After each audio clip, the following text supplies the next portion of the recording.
You ask Tiger to solve. This deals with linear equations with one unknown.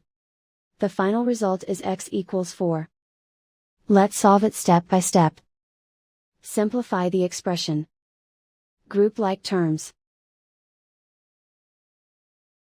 Simplify the arithmetic. Group all constants on the right side of the equation. Subtract 4 from both sides.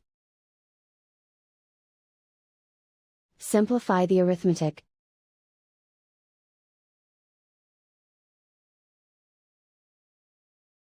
Isolate the x. Divide both sides by 5. Simplify the fraction. Find the greatest common factor of the numerator and denominator. Factor out and cancel the greatest common factor. And so the final result is x equals 4.